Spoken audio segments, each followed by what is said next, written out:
Good evening, everyone, and welcome to season 4, episode 13 of The Buzz with yours truly, Mama T. Um, no, you are not going crazy. It is Tuesday, 7 p.m. It is not a Sunday like we normally go live. Our guest tonight, we've had him on before, but he had a new release and he had to take a last minute flight on Sunday. And I wanted to have this guy live just for you guys. We needed to have him live. So we decided we were going to go live tonight instead. So I hope you're watching because you're going to love this guy. His name is Rafe Carlson. And um, he just did a wreck of the Edmonds Fitzgerald. So stay tuned. We're going to hear a quick word from Grand Forks Best Source, and we'll bring him on. Today's episode is sponsored in part by Grand Forks Best Source. They're a cutting-edge local media broadcasting studio with captivating shows, on-location event coverage, and unparalleled advertising opportunities. Grand Forks Best Source has become a haven for podcasters like me seeking to bring their visions alive. If you're a podcaster looking for studio or platform, or a local business seeking to advertise, go ahead and email Paul at local@gfbestsource.com. You can call him at 701-740-9337, or you can go to their website that's listed on your screen there, gfbestsource.com. Tell them Mama T sent you. Big city lights, big city lights. So long way from the world beside the little white church that you grew up by. I bet you wish you were sitting here looking at the stars on a summer night. 'Cause one day you're gonna find a little city boy don't know how to treat you right. I've been waiting on the front porch in the middle of the night. If it ever gets too bright under the big city lights.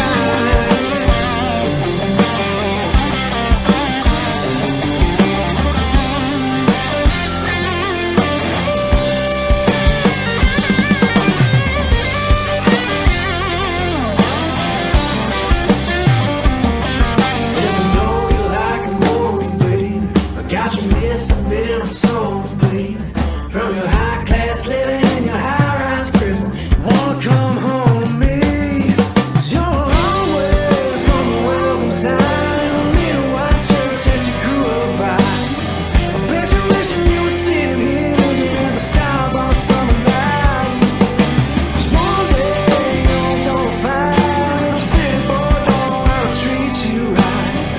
I've been waiting on the front porch at the middle of the night. Oh, if it ever gets too bright, if it ever gets too bright, under the big city light, the big city light.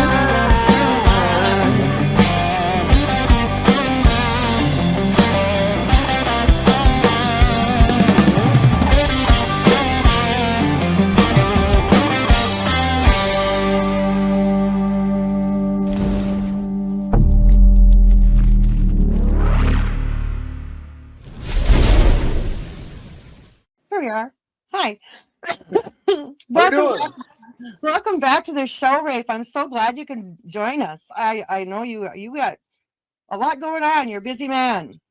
It's been, I was going to say it's been a crazy year, but it's already the next year, which happened all of a sudden, just like that. But thanks for having me back. It's been fun. Yeah. So tell me about that video.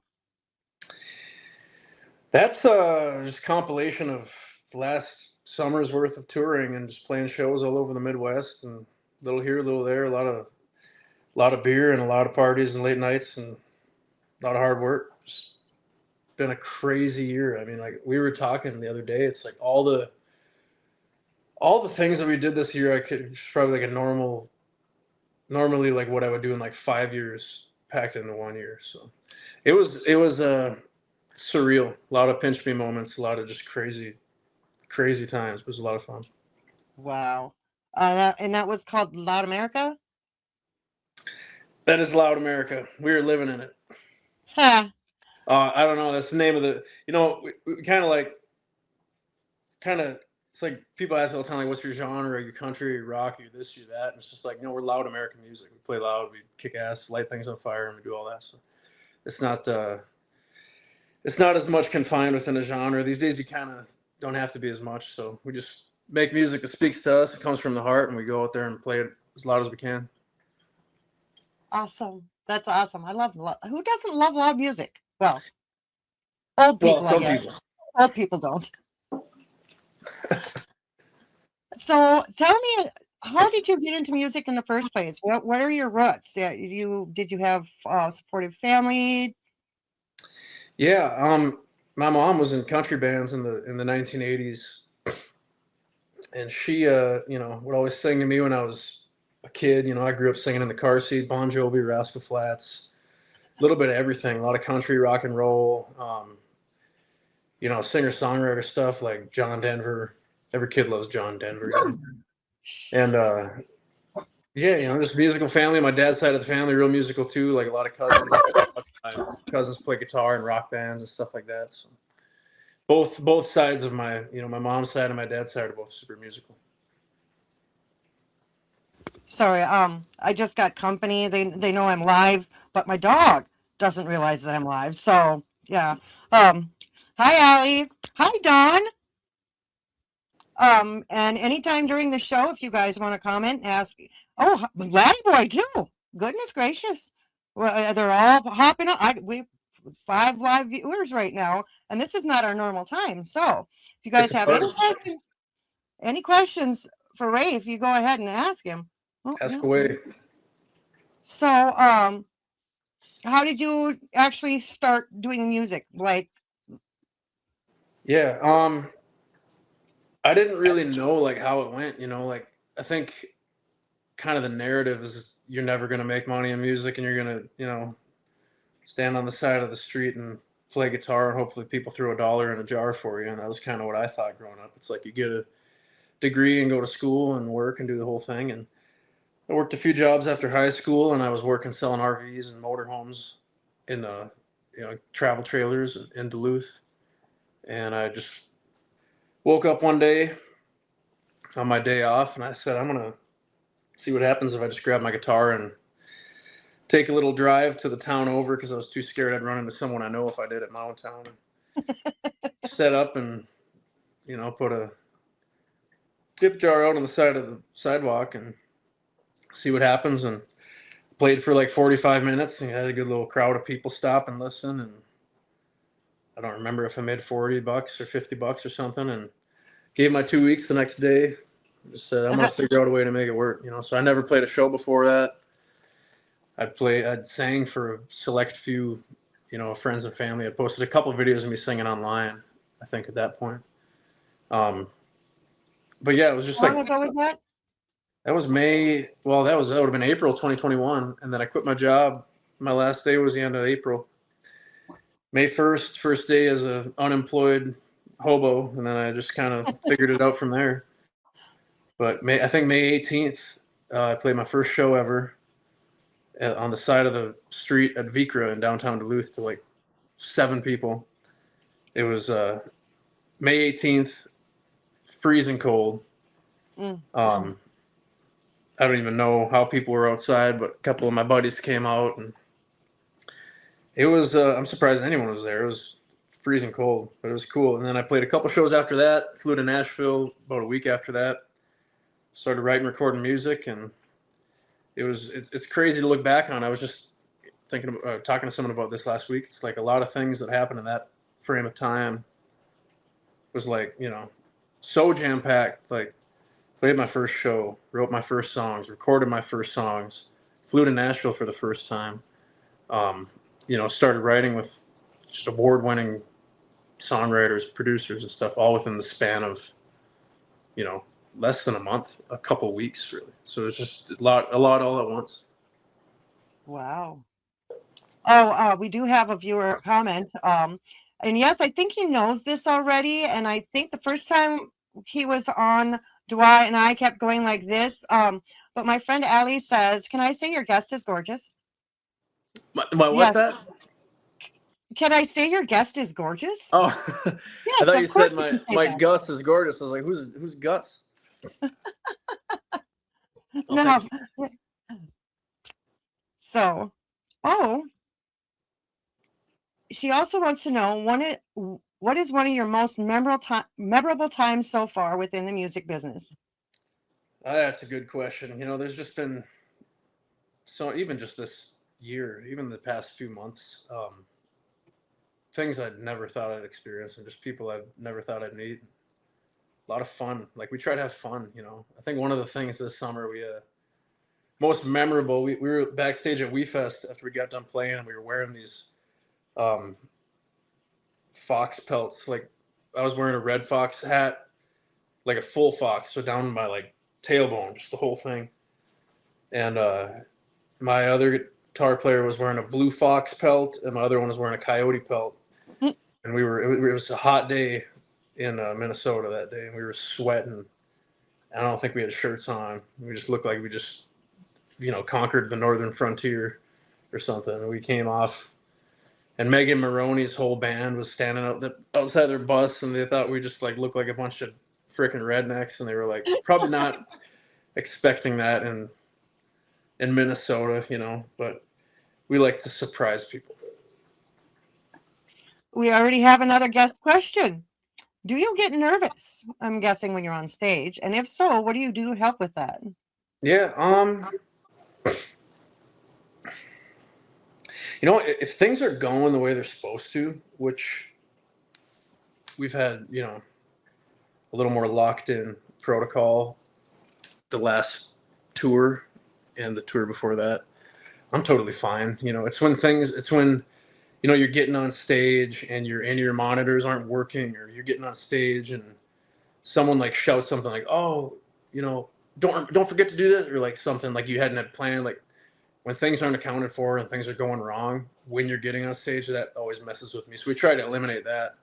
Um, and a lot of artists, yeah, once you're touring nationally with a major label and you got songs on the radio and you're doing the whole thing, typically you're on your bus and everyone's doing all this stuff for you, and you just walk out and take your pajamas off, throw on your jeans, and get on stage and sing. And I can't do that. I just do everything on my own, book the shows and plan it all out. So I don't have the luxury to not worry about things. So when I'm worrying before I get on stage, sometimes I get nervous because of that. But no, if everything's going smooth, no matter how many people we're playing for, where we're playing, or what the event is, we come out excited, just ready to rock wherever we are. So you're just born to be in front of people. Were you like that as a kid too? I don't know. I mean, my family would probably say so. I think I've always been more of like music first, like art first, which is really funny. Like when I started this, I was like songwriting focused, guitar focused, instrument focused, composition focused, like being an artist. I listened to a lot of folk music in the late 2010s and a lot of singer songwriter stuff, and since I've started doing it, I've kind of shifted priorities to become, I think, more of a performer, which I definitely wasn't when I started. I had to learn how to do that, and it's become my favorite thing is performing. More than songwriting, more than any of it. I love being on stage with the band, which, like I said, was not really why I got into it. I think I got into it to make really good music, and it just became just my favorite thing to do. That's why we tour May through September. We're on the road playing as much as we can every weekend. Sometimes Wednesday, Thursday, Friday, Saturday. Wow. You are busy. You mentioned the vocals and the guitar, but you also mentioned other instruments. Did you ever have lessons, and what all do you play? I never had formal guitar lessons just because my family, like I said, was really musical. So my mom taught me how to play guitar. I learned a lot from my cousins, Steve and Dave, my cousin Nick. You know, Singing lessons. I took a couple down here in Nashville with Ron Browning, and he's incredible. I took a couple this last summer out in LA. But beyond that, just pretty self-taught. when it comes to instruments and singing and all that. I don't play any other. I don't advertise that I play any other instruments. I mean, I can play bass and, you know, little banjo, mandolin, whatever, anything with strings on it, you know. But definitely not proficient in any of those. You wouldn't get on stage with anything but your guitar. It'd be a funny show. We might try it sometime, just as like more of a comedy thing. Go on the road on a comedy tour. The comedy tour, the Rafe Plays the Drums tour. So where all have you traveled to? You go out and you're out there all the time. Where all have you been? Where have people maybe have seen you? You know, like we primarily tour in the Midwest. And that was something this year because we get so many, every single day we get messages like, you got to come to New Jersey, you got to come to Switzerland, you got to come to Florida, you got to come to California. So this year and next year, 2027, we're already looking at dates where we're really spreading out. I think there's this kind of barrier in people's heads, like you're not a national act, you're not touring nationally and really having anything to show for it unless you're signed to some big label and you have songs on the radio. And it's like, well, we have songs that play on the radio in Minnesota, Iowa, Wisconsin. Sometimes if we get radio play up that way, but we're not by any means yet, you know, a major act that everyone knows our name. But that really doesn't mean that we can't tour nationally. You just have to be smart about it. You know, look at your analytics or your fans that are listening to your music on Spotify in this certain area in New York or North Carolina or something. So we're looking at a lot of those analytics going into this year and next year. And we're branching out. I'm flying to California in a couple weeks to do a whole like Florida tour. So I'm going from Nashville to Florida for 5 shows, and then flying back to Minnesota for 4 or 5 shows, and then back to Nashville for a couple shows, out to Arizona, California. So this is all kind of off-season stuff. And then when, in the summertime, starting in May, we're back, you know, with the band on the road, Minnesota, Wisconsin, Iowa, Michigan, Dakotas, Illinois. Well, a lot of my fan base is here in Minnesota. That's where I'm based. So I'm wondering where and when you're going to be up here. Yeah. We've got, I'd have to double check, but between my tour manager and I, we're really cranking away on booking shows for next summer. So we've got a lot in the books. I wouldn't know off the top of my head. In your neck of the woods, yeah, I wouldn't know. Now we know you are from Minnesota because you said neck of the woods. Yeah. I mean, we're all over Minnesota. We got a lot of shows in Minnesota next year. We're doing Lakes Jam and Brainerd with Bailey Zimmerman, Tucker Wetmore. We're going to be at Windstock with Luke Bryan and Dirk Bentley. Wow. What else? There's a few other good festivals in Minnesota, a lot of small town stuff, some fairs, this and that. Awesome. Well, we do have to cut to commercial. We're going to hear from our good supporters here and there in the area, and then we are going to go straight to the wreck of the Edmonds Fitzgerald. I can't wait. Yeah. Stay tuned. We'll be right back.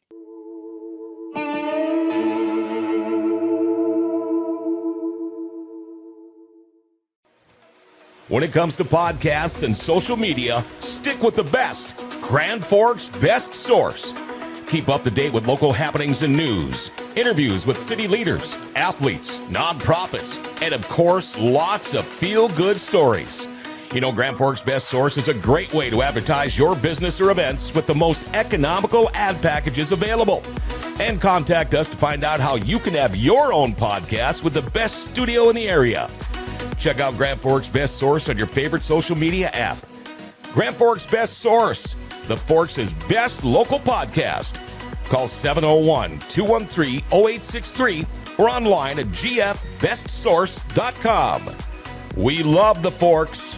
Grand Forks' best source, giving the Forks their identity again. This episode is brought to you by AFS Automated Financial Services, your partner for fast, reliable, and affordable payment processing.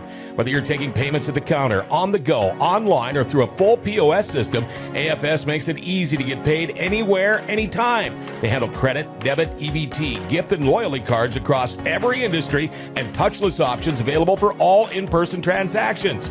Entrepreneurs and ISOs can even earn monthly residuals through AFS partnership opportunities. The tools are yours. The income is yours. You'll get approvals in under an hour. 24-hour equipment deployment or reprogramming. Low simple rates, matched or beaten, or they pay you, and 24/7 live customer service. You get the technology, rates, and support your business deserves. For a free cost analysis or rate quote, call 1-877-738-5010 or visit automatedfinancialservice.com. AFS, smart technology, real service, better business. Visit littlebobbybuzz.com, your source for Little Bobby merch and music. Keep up with the bar and don't forget about the buzz with Mama T. That's littlebobbybuzz.com.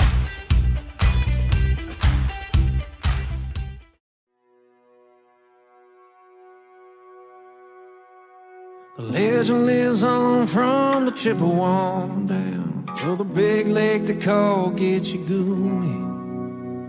The lake, it is said, never gives up a day when the skies in November turn gloomy. With a load of iron ore, 26,000 tons more than the Edmund Fitzgerald weighed empty. The good ship in true was a bone to beat you when the gales in November came early. The ship was the pride of the American side, coming back from some mill in Wisconsin. As the big freighters go, it was bigger than most, with a crew and good captain well seasoned, including some times with a couple of steel firms where they left fully loaded for Cleveland.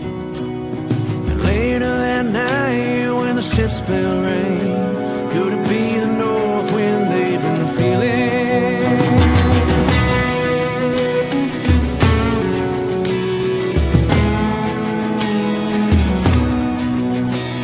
The wind and the wire made a tattletale sound, and a wave broke over the railing. And every man knew, as the captain did too, 'twas a witch in November come stealing.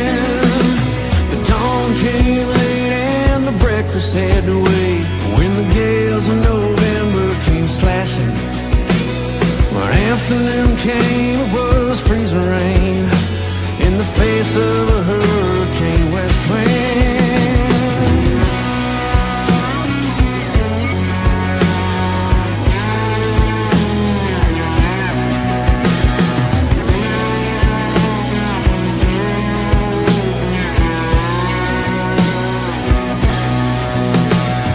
Supper time came, the old cook came on deck saying, fellas, it's too rough to feed you. At 7 p.m. the main hatchway caved in. He said, fellas, it's been good to know you. The captain wired in, he had water coming in, and the good ship and crew was in peril. And later that night, when his lights went out of sight, came the wreck of the Edmund Fitzgerald.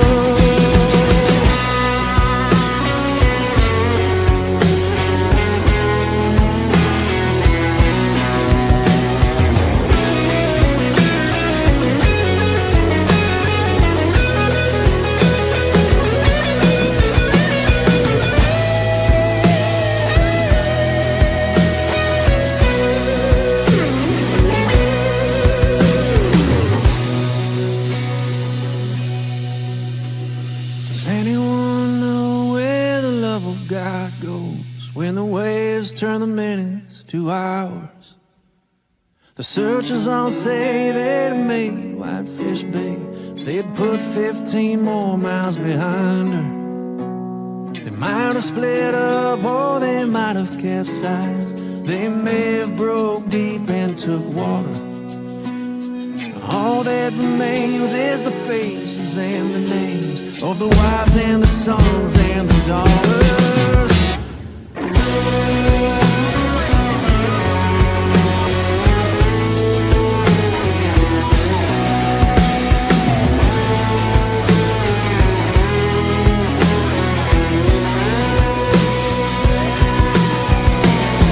Lake Huron Road, Superior sings in the rooms of her ice water mansions. Oh, Michigan seems like a young man's dream. The islands and bays are for sportsmen. And farther below Lake Ontario takes him a Lake Erie can send him. And the iron boats go as the mirrors all know, with the gales of November, remember.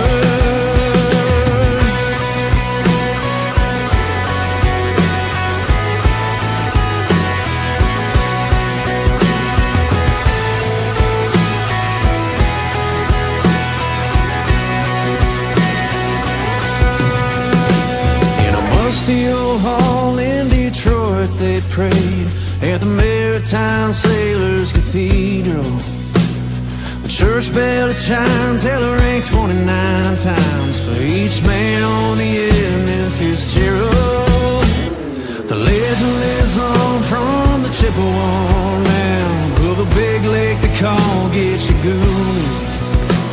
Superior, they said, never gives up the dead when the gales of November come early.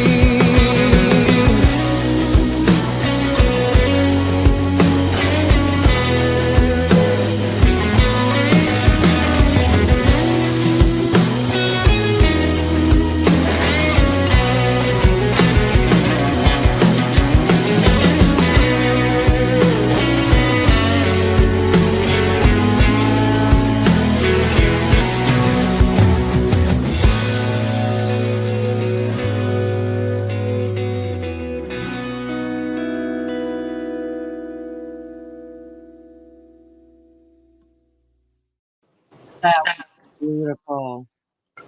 Thank Let you. me- You like it? Okay. I was going to ask the obvious question, what drew you to that song, but you are from Duluth, so it's kind of a natural thing, wasn't it? Yeah, I mean, I grew up listening to that song and Gordon Lightfoot. I'm a huge Gordon Lightfoot fan. A lot of, way back to his first couple records, I used to listen to those a lot. You know, our area just doesn't have enough, like, if you sing about being from Tennessee on the radio, nobody bats an eye because sing about Tennessee in every song. You know what I mean? But for me, it was just like a regional identity thing where it's like, okay, fine. It's like we have this one song. It's like we have this one thing where I'm from that I can relate to. You know, my dad, I mean, not personally, I wasn't born, but my dad was eating lunch in the cafeteria at Central High School up on the hill in Duluth, watching the waves come in that crash against the lift bridge. And he tells me that story, like his biggest storm he's ever seen on the lake, just big white caps. You know, and everyone's got a story from someone or other about not even just the Fitzgerald, but Lake Superior stories. You know, it's such a huge body of water, and it's a lot of stories. A lot of people have died in Lake Superior, and I think to do a song like that for me, I mean, it's a 6.5 minute song in general is hard for people to even listen to these days. People like minute and a half songs. And people are trying to write. I'm like writing music with people these days in Nashville. They're trying to write songs under 2 minutes now. It's just crazy. But People's attention spans have gotten so short. yeah, that's why, a lot of people try to talk me out of doing it, and people are like, you got to cut a verse or cut 2 verses. And I was like, I'm not expecting I'm not trying to be Justin Bieber with this song. And, it's just like, I'm doing this because it's part of who I am, where I grew up. Yep, and you can't cut any of that out. It's an identity thing. You don't leave stuff out of that. That's telling people who you are and where you're from, and you're proud of it. You cut it, and maybe you're not so proud of that verse. What? Yeah. So we do have other people. We've got more questions. We were talking about being out there, being on the road, and what you got coming up. Would I didn't even see that one. Allie also says you were talking about you can play anything with strings, and she made a comment. She's got a few strings. I She love this also wants podcast. she also wants to know, would you ever play at a casino? And Laddie Boy, he's a drummer, and he says drums are awesome, and he wants to know about the West Theater in Duluth. Have you played there? You know, I've talked to them a handful of times about trying to set something up, and really just because we're on the road so much. In the summertime, we play Duluth usually 2 or 3 times, and it's Bayfront. Um, Sometimes we'll do, I say Duluth, I'm talking like Twin Ports. Sometimes we'll do something at Earth Rider over in Superior on their outdoor. Although last time we did that, it got rained out and we had to go inside. But we try to do as much outdoors as we can. So the West Theater is something I definitely consider doing in the wintertime if we're back up for a short period of time from Nashville. Um, I'm going to be back up that way in February doing 218 days up at Grand Superior Lodge. And we're doing a ticketed deal for Valentine's Day at Duluth Whiskey Project, which has kind of become a little spot I like to stop in and do a cheap ticketed show, announce it a week or two out. And we just did that for the release of the Fitzgerald song. And it sold out right away. People drove from all over the place, came, stayed in hotels, got to hear so many cool stories. Me and Jack, my guitar player, he came and did that show with me. We just did like a little duo show, and we probably spent more time talking to people after the show and hearing about where they came from and what the song means to them. We probably spent more time doing that than on stage. We were there for we probably closed the place down. It was a lot of fun. Oh, that sounds like a blast. And hearing all people see, I love hearing people's stories. Obviously, that's why I do this, Well, the reason I got started and continue doing it is to carry on little Bobby's legacies, keep the music alive, support the musicians that play the music, and bring the music to the kids. That's why this is a PG-13 show. We don't drink, we don't cuss, we don't smoke. I know, no fun, but I have a Monday show that I do all those things on, so I can be goofy. Oh, Don wants to know if you're doing big names like that, he should come to We Fest Detroit Lakes or Carlsted for Kicking Up Country. Yeah, we did We Fest this last year, 2025, on I think it was the Saturday of We Fest, and that was a party. It was a good time. And then we drove because we played Ashley for the Arts the next night with that was like Brad Paisley and ZZ Top and Third Eye Blind, and we drove through the night. I think we stayed in Sauk Center or something.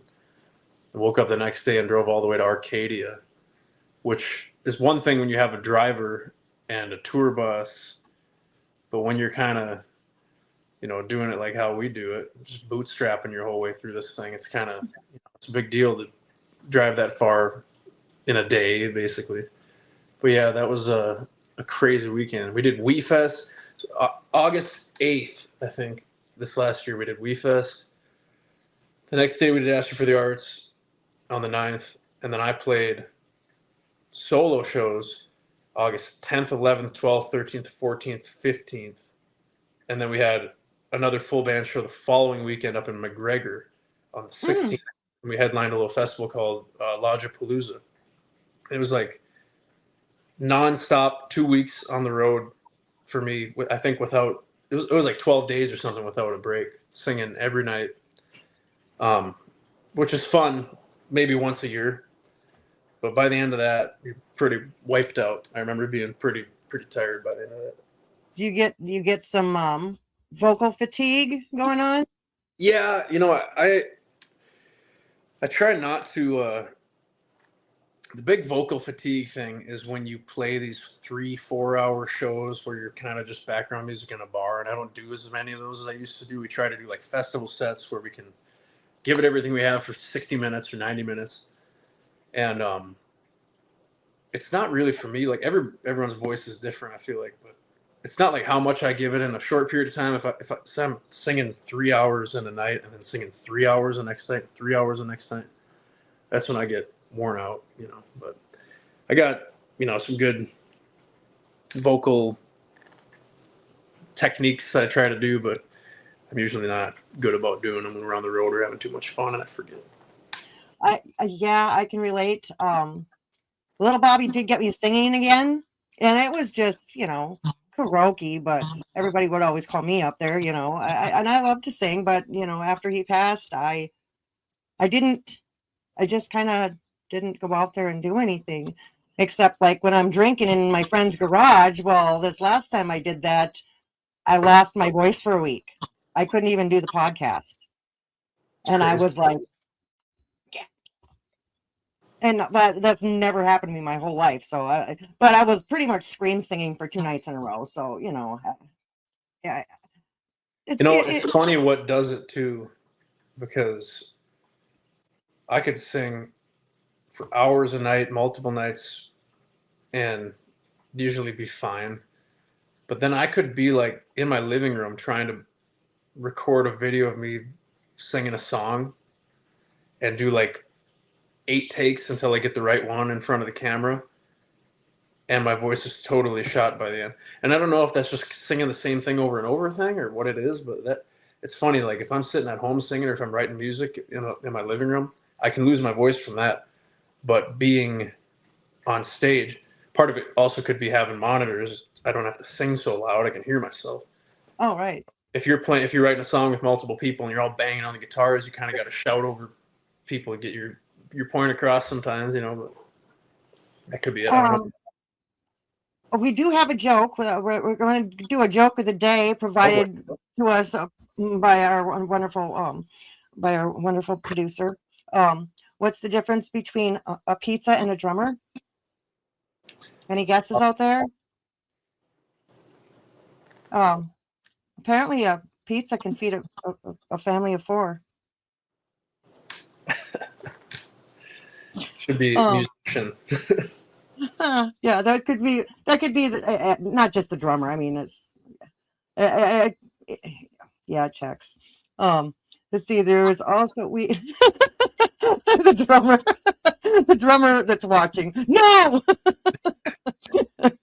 you didn't like that one. We do have to cut to another commercial. I have a couple more comments to read too, but when we come out of this commercial, we're going to watch a video clip of you in Duluth, and you can tell us about that. And then we'll chat some more, get some more viewer questions if they have any. And we do have some local announcements we're going to make too. So stay tuned. We'll be right back.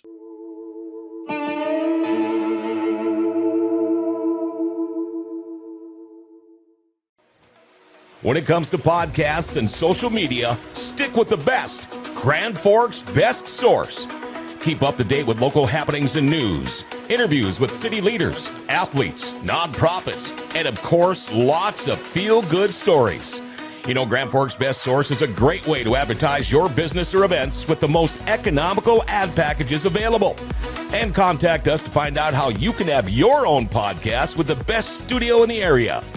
Check out Grand Forks' best source on your favorite social media app. Grand Forks' best source, the Forks' best local podcast. Call 701-213-0863 or online at gfbestsource.com. We love the Forks. Grand Forks' best source, giving the Forks their identity again. What's up, Red Lake Nation Radio? This is your host, DJ Soko. Come join me if you're Ace or Donnell from 4 p.m. to 8 p.m. every Soko Saturday, where I have a new segment, Soko's Metal Madness Hour from 7 to 8 p.m. bringing the North all the new and classic metal to the masses. The first 3 hours will be the old school hits, the rock and roll classics, and all other genres of music. Even country.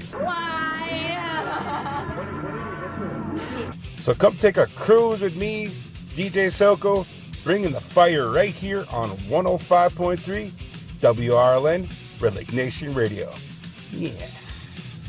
Grand Forks, start your engines and listen close. The Red River Valley Motorcyclist Spirit of America Bike and Car Show is rolling into the Alara Center for an action-packed weekend you don't want to miss. Saturday, May 2nd and Sunday, May 3rd. Admission is just $10. Kids 12 and under get in free with a paying adult. But here's where it gets big.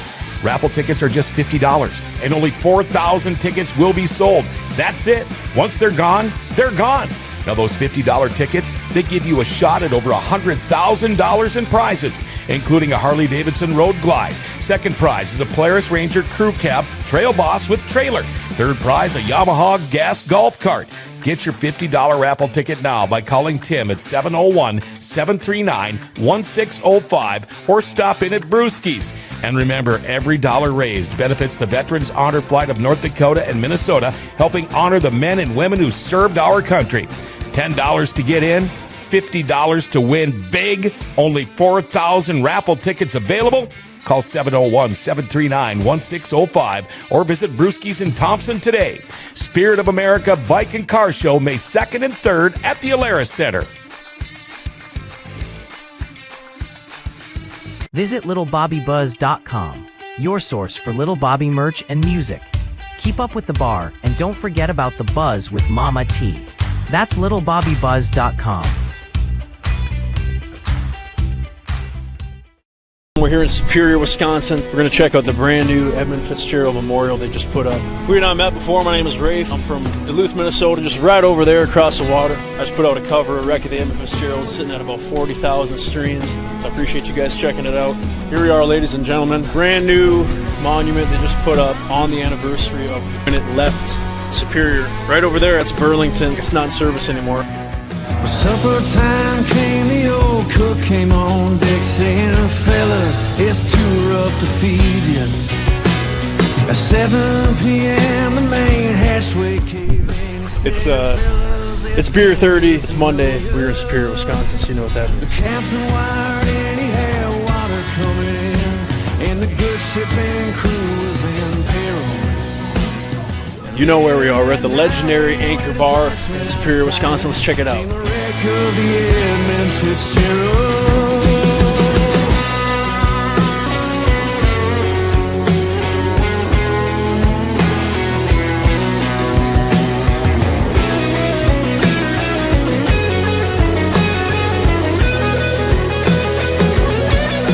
That was a good time.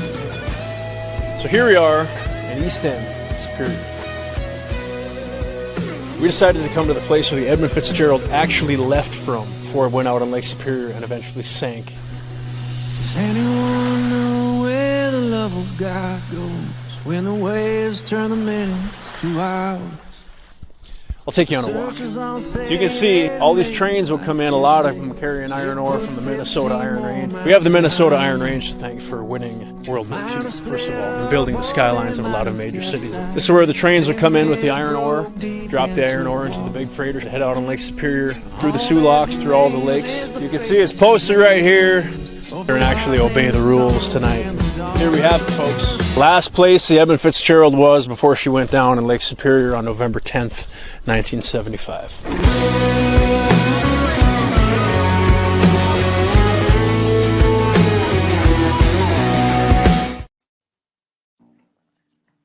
Cool. A little history lesson there. Oh, okay, I didn't have my proper background on the video. I guess I didn't realize which one he was playing. So, that was awesome. That was very informational, and I didn't realize that it went down when I was I think a year and 4 months old. Yeah, I just aged myself, didn't I? I That's didn't know any of what I was talking about. I didn't, I had a few beers. I wasn't really probably best suited to give a history lesson, but But you did a good job. I never would have guessed if you hadn't said anything. I don't even know if any of it's accurate. I just kind of made a lot of it up, but I think it's mostly accurate. We want to know if you play at private events. Oh yeah, we still do some of that. I do a lot of private events solo, just me and my guitar. People like that. It ends up being kind of an intimate, meet and greet thing too. And yeah, there's always a way to do pretty much any event we can make happen. There was one question. Okay, there was two questions I need to ask you. If you were ever going to do a collaboration with anybody, who would it be and why? I mean, I'd still love to do something with Chris Stapleton, just because I don't think I would be doing music, but I don't know if I would be the same artist I am. Because he kind of got me back into country when in my angsty teenage years, and I quit listening. It was like Florida Georgia Line was out and stuff like that, and I kind of lost interest. And I started listening to Slipknot and Pantera, and probably 2015, whenever his album came out, I heard Parachute for the first time, and I was like, this is the coolest thing I've ever heard. So I would love to do something with him. He's on top of the world, though. I mean, we saw him long before I ever did music. After I graduated high school, we saw him in Duluth in 2017 at Amsoil Arena. And that was one of those shows that kind of planted a seed maybe, and kind of changed the trajectory of what I was going to do. I knew at that point I wanted to do music, but I didn't know that I knew, if that makes sense. And I think it was, okay, so Bobby had a story about him too, that like right before he got famous, he was just like playing this dive bar somewhere, and he was like, this guy's cool, this guy's really cool. I hope he goes somewhere. We met him, and he's personable and everything, and a few years later, there he is, big, and that's all they listen to now. That's all his family. Like, his dad had passed away a year 2019, I believe, and that's all they listen to, like Chris Stapleton all the time. He got me into Chris Stapleton too, and those are a few of those songs that I do karaoke. That's and that Holy that's Florida Georgia Line, right? Yeah. Holy, yeah. Those are fun. And like I said, part of the legacy is Bobby always supported the youth in their journey into the music industry. He would give guitars away. He would be at a parade and just like hand out guitars to these kids. Like, it was crazy. And he had a guy here teaching the kids how to play harmonica. He'd have little workshops and show the kids how to play guitar. I mean, so what advice would you give to the youth if they were interested in the music business? Well, it's one thing, because for me, I mean, I was never interested in the music business as much as I was just I wanted to sing. I just wanted to sing and make music, and I didn't really know what that meant. But you got to explore to know what you want. Like, you think you know what you want, but then you start doing it, and you might change your mind. I think the best thing you can do as a kid, or just even as a teenager, or young adult, is just put yourself out there and start knocking on doors and making calls. If you really want to get out there and perform and write music, and you got to meet the right people. It starts with who you know. But you can do a lot on your own in your bedroom too. I mean, like, look at all these people popping up on TikTok and never played a show before. They got 1 million followers, and their music is getting streamed left and right. So there's a lot of different ways to skin a cat, But as a kid, I think what's most important is to meet people, and you'll meet people that are doing what you want to do, and you might decide you don't want to do that. Or you'll meet someone, expose yourself to new genres, expose yourself to people that make kinds of music that you don't like, and learn while you're a kid. I think that's the most important thing you can do. Just learn as much as you can. And never give up. Never give up. Never give up. Never give up. So we've got 9 minutes left. Do we have any more questions from the audience? Hi, sweetie. Sweetie's watching. Let's see. Did you ever feel like giving up? Did you ever feel like, no, you know what? I don't think I can do this anymore. Yeah, all the time. Like not every day, but maybe a couple times a week. Yeah, for the past five years. What keeps you going? um, that is whatever is. That's a good question. I'm trying to figure out the right way to articulate that. But like, whatever is the driving force behind. I don't know the prophecy. The prophecy keeps me going. You know, the calling. Yeah, I gotcha. I gotcha. You know, it's this is what you were meant to be, and yeah, I'm I sure there's a can't lot of. not do it. So I just do it because I can't not do it. But it's like so much harder than any job I've ever had, and so much more soul crushing at times than anything I can think of. You know, as far as like work stuff, like it's a job that is at times so just completely unforgiving.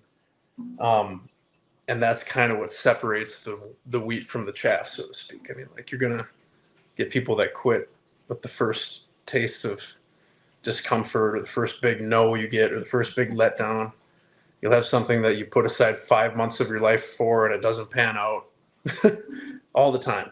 It's just like you have to like have no other option. I think you have to just do it and never quit. And and I bet you, I can just imagine, you're feeling like quitting. Oh my gosh, here's the gig. All right, I got all my stuff in order, everything's set up, and you get up there and you see that crowd and they start cheering. That's got to do something for it too. Yeah, totally. That's kind of like a fleeting thing. And what I try to remind myself, at least, is like a high like that is always accompanied by an equally low. And the music business is up and down all the time. And so if you're relying, it's one thing to appreciate moments like that, but if you're relying on them, you're not going to make it really far. You know. You got to do it because you love it. You can't do it because you want to be successful. I mean, yes, there's a want to be successful, of course, but that can't be the driving force because let's face it, the music industry is hard. Do it because you love it and things will fall into place. I mean, if you're Right. talented enough, you got to be talented too. I mean, you need that part too. Um, we do have a couple more questions. Have you ever sang to support a charity, or is that something you would ever do? Oh yeah, many times. Yeah, done a What lot of what stuff with charities? 23rd Veteran. I've done stuff for Invisible Wounds Project. I've done stuff with Folds of Honor. Yeah, there you Yes, go. we Yeah, support the veterans around here. we do stuff with Folds of Honor. I'm going to be doing more for them this next year. I'm coming back for a couple private events in Minneapolis next month. I'm flying back up for a benefit for, I believe, a blood cancer benefit, and then the next night is for a children's hospital, I believe. So 2 nights in a row. So I do stuff like that all the time as much as I can. But I That's try awesome. to do it kind of on a shoestring budget. You know, if we're doing a full band thing, I got to pay my guys, but Right, I don't want the whole budget for an event like that going to the music. Like, right. it's one thing, like, the guy running sound has to get paid. The guy, Yeah, working security's got to get paid. yeah. But myself, I like moments like that when I can give back a little bit. So I'm always up for something like that. Oh my goodness. See, he's talented, he's cute, and he gives back to the. You better tell my audience whether you're single or not, because I just got married in October. off the markets, ladies. He's off the market. We got married in Hillsdale, Wisconsin, in a big old redneck rock and roll wedding. Awesome. That is so awesome. It was a good time. And she We had knew a cow. We had all sorts of animals. And we've got time for one more question, and then we have to do our congratulations. Where was the first place you sat in as a young lad and played a live show? Sat in. I think the first show I ever played would have been there's a super fun summertime show that my cousin Steve puts on every year, the 4th of July weekend. And I think it used to just be called Independence Day Bash or something. It used to just be unnamed, and we used to have it at my uncle's cabin on Island Lake north of Duluth there.